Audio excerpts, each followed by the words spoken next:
Coming up with story ideas can be frustrating, especially if you don't have a writing motivation or you have no idea on what to write about. Sometimes you try to write something down but it doesn't work out, and soon enough you are stuck at writer's block. Well, today I'm going to be sharing with you guys the 6 proven techniques to help you come up with story ideas whenever you feel stuck. And number 7 is a bonus tip, which is the technique that I use to come up with my short story ideas. So whether you are writing a screenplay, you are writing a novel, you are writing a short story, whichever it is, just stick with me because I got you. And I really believe that by the end of this video, you'll have a lot of ideas to choose from. Hi, I am Michelle. I'm a writer and I create content around writing, and if this is something that interests you, please make sure you subscribe so you don't miss out on future uploads. So now let's dive right into this video. The first technique that we're gonna be looking at is called what if.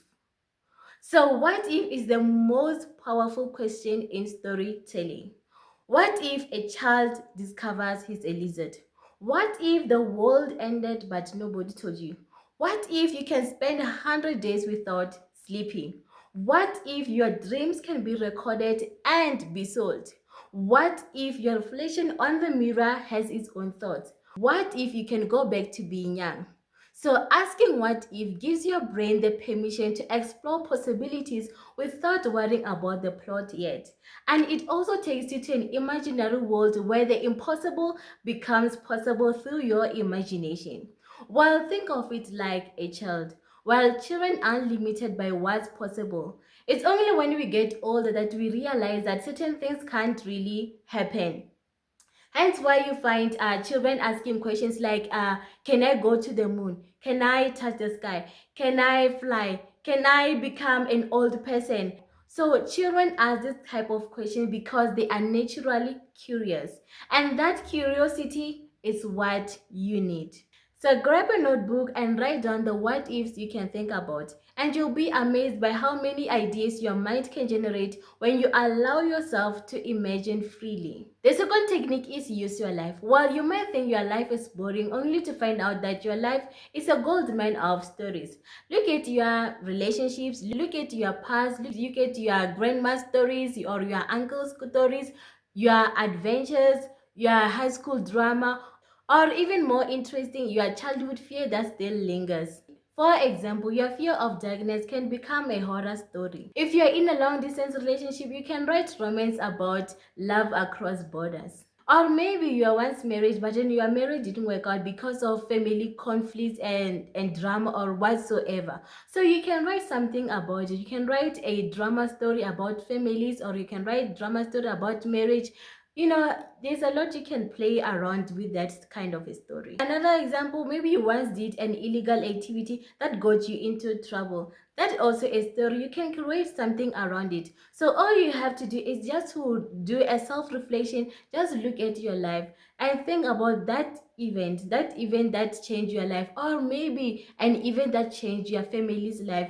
There are a lot of family stories, like maybe you guys got a breakthrough, or maybe you guys got into trouble. Heck, there are a lot of stories that you can come up with by just looking at your life and your past and your relationships around you. So your life is interesting. Don't look far. Just look at your life and think about that event that once changed your life or your family's life and work out a story around it.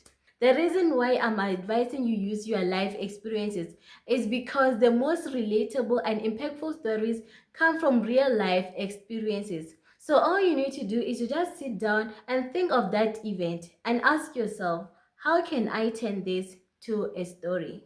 Moving on to technique number 3, which is called creative prompts. While prompts allows you to imagine the unimaginable.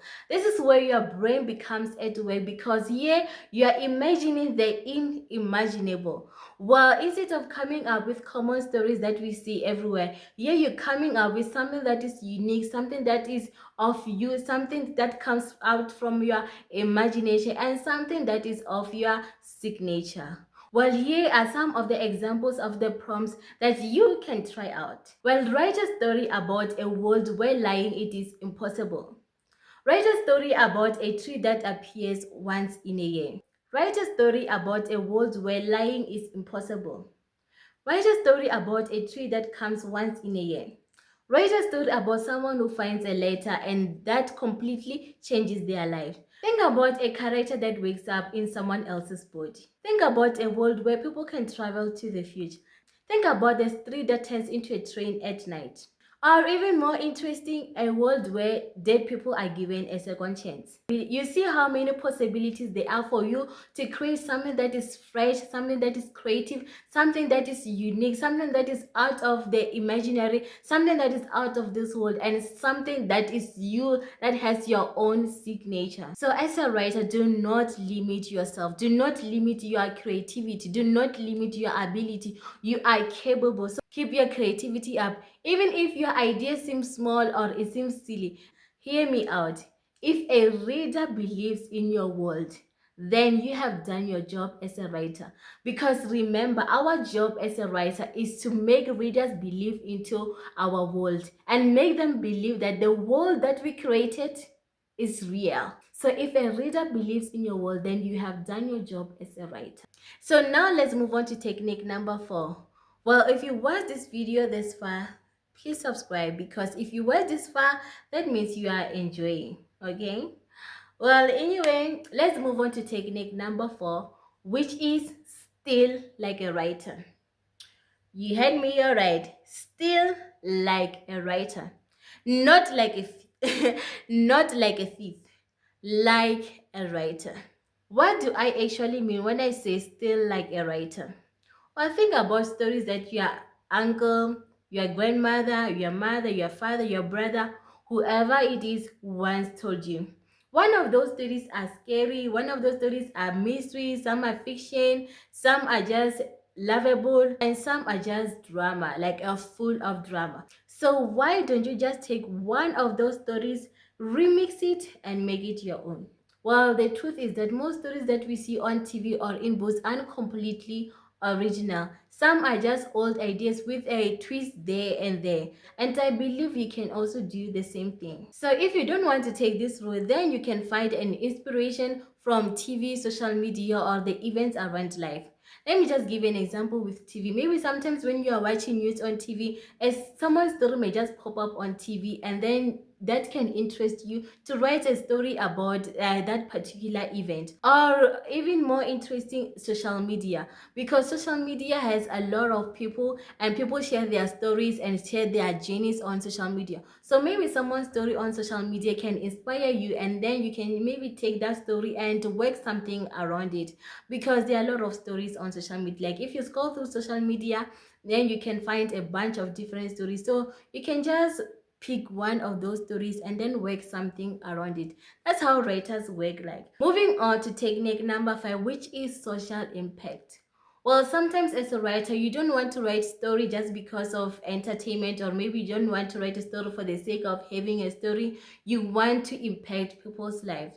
For example, you want to bring awareness about substance abuse, high unemployment rate, gender-based violence, corruption, divorce, youth unemployment, parenthood, the importance of education, issues that are related to women or men, like the list goes on. I'm sure you get what I'm trying to say, like impacting people's life, like changing people's life, bringing awareness, educating people, telling people to be aware of certain issues, impacting them, educating them, and bringing awareness. So this is when you want to write a book or a film where you want to address these issues.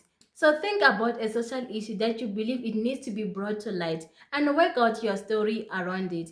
If you're not sure about social issues, you can go to Google and search for social issues in your area or in your country. And then after finding them, do research about them and then work your story around it. And what I love about social issues is that these are the kind of stories that people in our communities can relate and engage with, because people love to watch stories or read stories that they can relate or they can engage with. So look out for those social issues and work out your story around them. Moving on to number 6, which is ask 3 magic questions. The 3 magic question is, Who is your main character? What do they want? And what is stopping them on their way? Well, I'm sure you know this because this is a common technique you use when you write your story, especially when you write a film or a book. And this technique is commonly used when you want to write about your hero's journey. All right, let me break down these three magic questions. Number one is, who is your main character? This is where you introduce your main character, your world, what do they want, like where they come from. Like this is where this is the set. This is where you introduce the setup of your own story. And to ensure that we understand this, let me give you an example. Let's just say your main character is Martha, a woman who is married with two kids, and she has been in an abusive marriage for 15 years. So right now she wants to come out of those abusive relations and be independent. Okay, this is this is our main character. We answered that question already, which says who is our main character. Okay, moving on to the goal.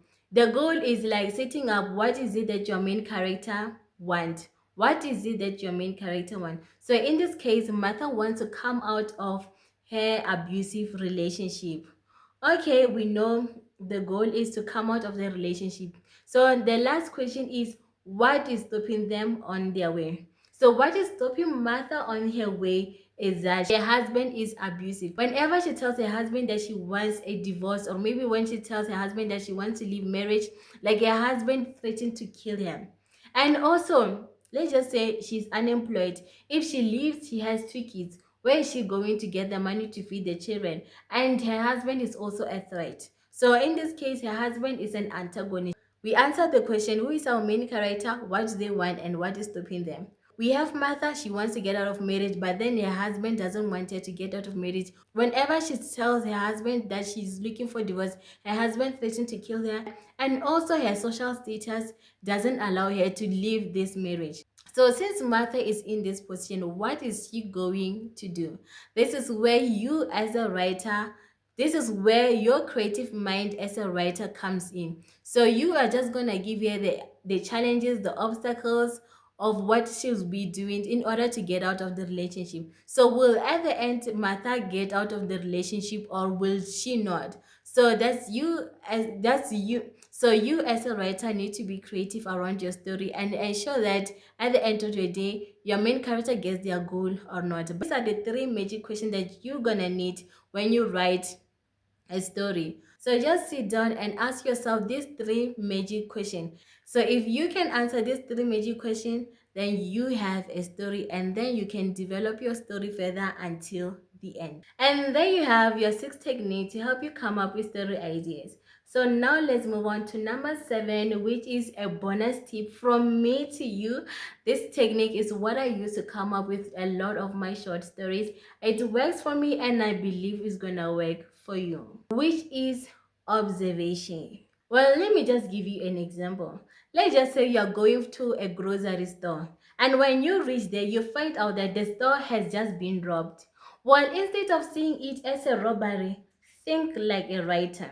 You can write a story where the store has been robbed by its employees, or maybe a thriller where customers are trapped inside the robbery. Or even more interesting, you can write about that one employee who makes it his mission to track down the criminals.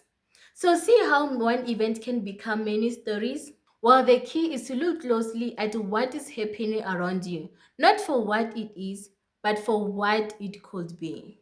There you have your 7 techniques to help you generate story ideas.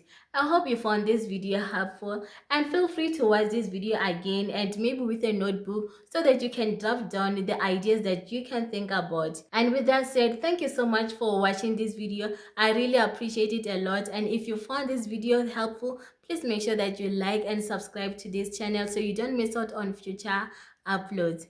With that said, bye bye and happy writing.